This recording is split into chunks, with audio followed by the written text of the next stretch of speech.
Hi, my name is Abiel. I work full time as a missionary with Young Living Stones. I am involved with developing videos and our Tecton courses. I have also been on several of our Impact Mission trips. Please check out younglivingstones.com to find out more about our ministry and how you can be involved.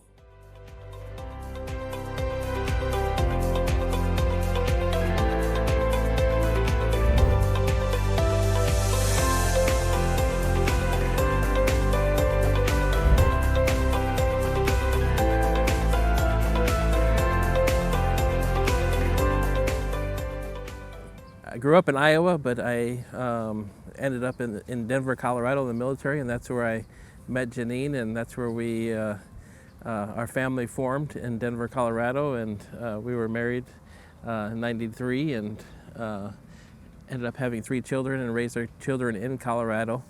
Ended up, after my military service, I ended up becoming an electrical contractor. So I spent the next 17, 18 years of my life as an electrical contractor. I ran my own electrical contracting company in Denver, Colorado and the surrounding areas. We are going to church on the eastern plains of Colorado. At one point we moved out to the eastern plains and was attending a small church in Simla, Colorado. The Lord was working on each one of us individually, calling us both into ministry individually, and we didn't really communicate that together well at that time. We were both kind of experiencing God's calling at a separate, in our own separate lives, until one day in church we were cleaning up the church, and we saw some pillows on the pews in the church, and we got to asking ourselves if that was what we were called to do. Was that our calling in life to just finally one day kind of settle in until the day that we got our pillow in the pew. Then we both looked at each other and knew that that was not our calling, and that God was calling us into something bigger than that. We didn't know what that looked like at the time, but shortly afterwards, after praying about it a while, we knew God was stirring. We started communicating about this calling that was happening in each one of our lives, and it started coming together as one, husband and wife being called into ministry at the same time. At that time, we had been taking short-term mission trips to Mexico, to a small town about an hour from Del Rio called Morelos. That's in the state of Coahuila, Mexico. And we served as house parents for 2 years at an orphanage. That was our original calling into full-time ministry. We worked there for 2 years, and that was kind of our training ground, I'd like to say, kind of our training ground to what God was going to later reveal, how he was going to reveal himself into the work that was later going to take place in Del Rio and Acuña. When we were at the orphanage in Morelos, we were house parents. We had about 8 children in our home. One of them was our daughter. And at one point, she needed to get a learner's permit, and we needed to get license plates on our vehicle that were not from Colorado. So we started to look for a house. We started looking in Eagle Pass, but God kind of led us into Del Rio. Mostly Brooke wanted to go fishing, so we came here because there's a lake, and we went fishing, and then we went to First Baptist and met Bondred there. That was a great friendship that started with Bondred. A lot of people know her as Granny B. We started looking for a house here, and we found one in an old neighborhood, which we didn't really know this neighborhood around here. We didn't really know what was what.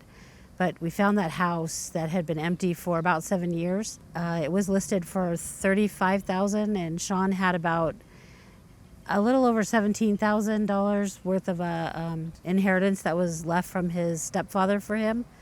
And so that was what we had to spend on a house. So we went and looked at it, and while we were there, the real estate agent said, "Oh yeah, we just knocked the price down to like 20,000, and we said, well, if you would take 17,000, we would like to put in an offer." So call the people that are selling it right now and ask them. And she did, and they said they would take it. So we paid cash for the house that we never thought we would live in, but now we're living in it. That first 6 months after we purchased it, we started fixing it up, and then God called us out of the orphanage rather quickly in the spring of the following year, and we needed somewhere to go. So God had really planned that out well, as He does, plan things out well. So we had to spend some time fixing that up so that we could live in it. That was a blessing that was paid for with cash, because we wouldn't have been able to do the ministry that we've done here if we had to worry about bills, having a house payment, and all those things. I would have had to get a job, and we would have had to make much more money than we did. In the late part of May, there was a tornado, F4 tornado, that lasted 7 seconds that wiped out 1,500 homes in Acuna. We responded that day by taking over food and just some general provisions for the people that were going through this disaster. When we got there, we noticed a lot of children in need, so we started ministering to the children that had gone through this crisis. Through that work, we kind of became known as, at that time, our church kind of became known as the hub that was receiving support for that our sister city of Acuna. So we were taking over supplies each day, and we were ministering to the people in Acuna at that moment.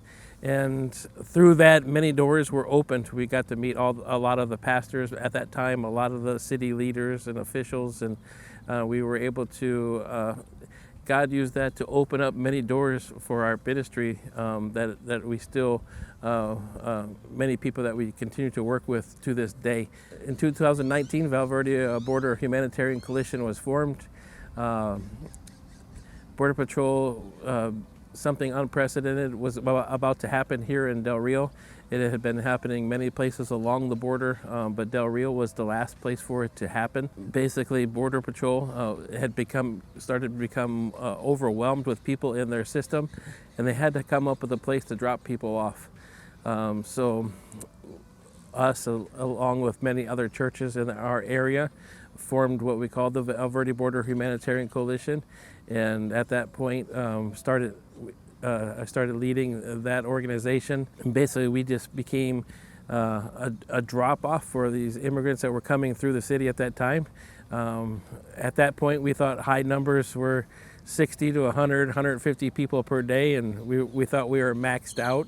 But we were kind of learning as we were flying the plane on how to run this organization. It just started opening more doors to more churches coming to the border and serving and alongside us and supporting what we were doing with the immigrant situation here in Del Rio.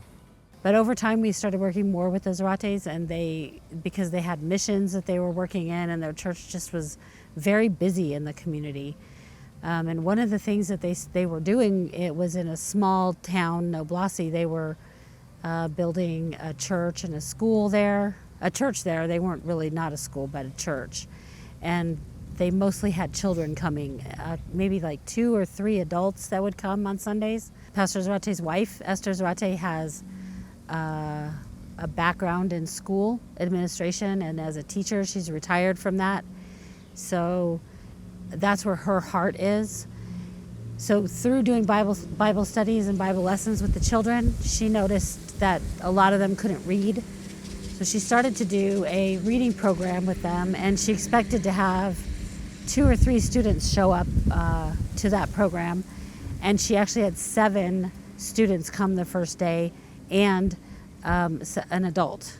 And so that was just pre-COVID. So COVID kind of closed that down a little bit, but then after COVID was over, we kind of restarted that up, and that's become the education program over there that we are working on, because there's not school happening and the children are getting really left behind.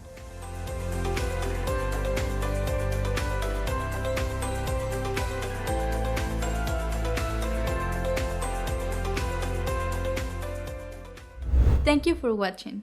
Be sure to check out johnlivingstones.com to find out more. Goodbye!